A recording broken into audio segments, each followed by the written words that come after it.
అసలు మ్యారేజ్ గురించి పరిశుద్ధ గ్రంథం ఏం చెప్తుంది? Hebrews chapter 13:4. హీబ్రీయులకు రాయబడిన పత్రిక 13:4 వివాహము అన్ని విషయాల్లో ఘనమైనది అన్నాడు. నరుడు ఒంటరిగా ఉండటం మంచిది కాదని అతనికి సాటి అయిన సహకారి కొరకు అతను ప్రకటెముకను తీసి యాడమ్ కొరకు మేడం చేశాడు. Adam and Eve became husband and wife. God bless them, God unite them. ఎందుకు అంటే వారు పిల్లలు కలిగి భూమి మీద విస్తరించాలని దేవుడైన ప్రభు ఏర్పాటు చేశాడు. The marriage and family is the idea of God. So మనం అనుకున్నది కాదు, ఆయన నిర్ణయంలో ఉంది కాబట్టి స్త్రీనిగా పురుషునిగా కలుగు చేసి వారిని ఆశీర్వదించి వారిని ఫలింపజేయమన్నాడు. కొన్ని వివాహాలు ఎలా జరిగాయో బైబిల్లో మనం చూస్తే అబ్రహాం కుమారుని ఇసాకు యొక్క వివాహం గురించి మీరు ఆలోచించవచ్చు. వారు నివసించే ప్రాంతంలో కనానీ స్త్రీలు అందగత్తెలు ఎంతోమంది ఉన్నప్పటికీ ఎవరిని ఎంచుకోలేదు. తన వివాహం విషయంలో ప్రతి సాయంకాలం ధ్యానిస్తూ ఉండేవాడు దేవుని సన్నిధిలో. రిబకా అనే యవన కుమార్తె కూడా ఎంతోమంది తన చుట్టూ ఫ్రెండ్స్ ఉన్నప్పటికీ ఇతర ఫ్రెండ్స్ వల్లే కాకుండా తన ఆత్మీయ జీవితాన్ని, తన భక్తి జీవితాన్ని కాపాడుకునే కుమార్తెగా ఏ పురుషుని ఎరగలేదని రాయబడింది. అంటే ఎలాంటి ఏ బాయ్ ఫ్రెండ్స్ కూడా కలిగి లేకుండా తన మార్గంలో తన కుటుంబంలో చక్కగా జీవిస్తున్నప్పుడు ఆమెకు చక్కని భర్తను దేవుడు ఏర్పాటు చేశాడు.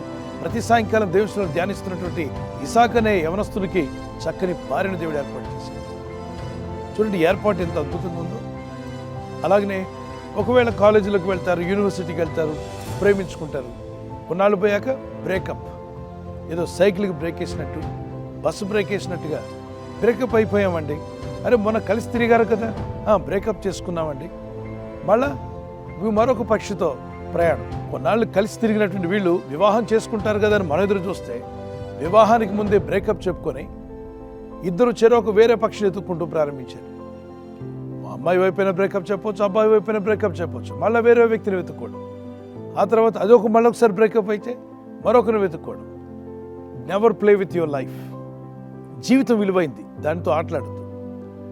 వివాహం అనేటువంటిది కూడా 100 ఏళ్ల బంధం అని చెప్పి అంటారు. దాన్ని అయోమయం చేసుకోవద్దు. పెండ్లి అనేటువంటిది 100 ఏళ్ల పంట అంటారు. దాన్ని అనాలోచితంగా అయోమయంగా ఎవరో ఫ్రెండ్స్ చెప్పారనో, ఎవరో బాహ్య రూపం ఏదో నచ్చిందనో మిమ్మల్ని మీరు మోసపరుచుకోవద్దు. 20 years లోపు వచ్చేటువంటి ప్రేమలన్నీ కూడా ఆకర్షణలు, నిజమైన ప్రేమలు కావు. అవగాహన లేనటువంటి ఆకర్షణ, చూసి ఆకర్షించబడి సినిమాలు, సీరియళ్ళు, లోకంలో ఉన్నటువంటి వాటి విషయాలు చూస్తున్నప్పుడు వాటి ప్రభావానికి లోనై ఆ అమ్మాయి బాగుంది, ఈ అబ్బాయి బాగున్నాడు, ఇదంతా మీ ఆకర్షణ నుండి వచ్చేటువంటిదే. కానీ మీ హార్మోనల్ చేంజెస్ అవుతున్నాయి దేహంలో.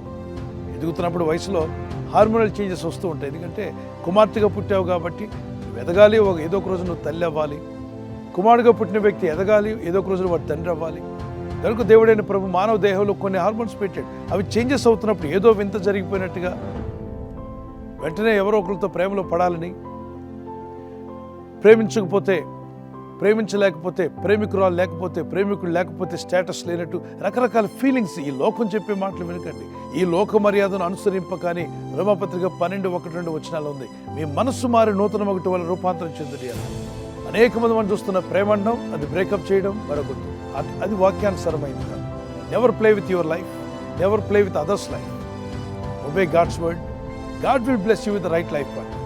యుక్త వయసులో అడుగుపెట్టినప్పటి నుండే, టీనేజ్ నుండే నీ చదువు, నీ విద్య, నీ కెరియర్, నీ యొక్క భవిష్యత్తు గురించి ప్రార్థన చేస్తూ, నీ పేరెంట్స్ కొరకు కూడా ప్రార్థిస్తూ, అలాగనే మరొక పాయింట్ పెట్టుకో, నీకు దేవుడు సరైన భాగస్వామిని ఇవ్వాలని ప్రే చేసుకో.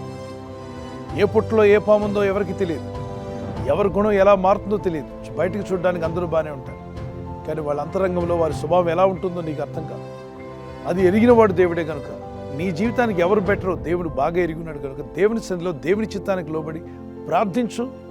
అలాగే మీ పేరెంట్స్ కూడా తెలియపరచు. ప్రార్థనా పరులు, భక్తి పరులు, దేవుని మార్గంలో జీవించేవారే నాకు భర్తగా కావాలి, నాకు భార్యగా రావాలని ప్రార్థన చేసుకోవచ్చు. మీరు చేసే ప్రార్థన దేవుడు వింటాడని నమ్మండి. విశ్వాసంతో ప్రార్థించండి. ఆకర్షణీయమైనటువంటి ఎంతోమంది కనాను స్త్రీలు ఉన్నా ఎవరు వెంట వెళ్లకుండా ధ్యానంలో ఉన్నాడే ఇసాకు.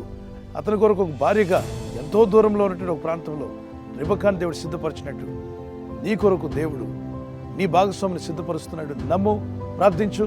నీ వివాహం కూడా ఘనంగా జరుగును గాక. May God bless you with the right life partner in Jesus name.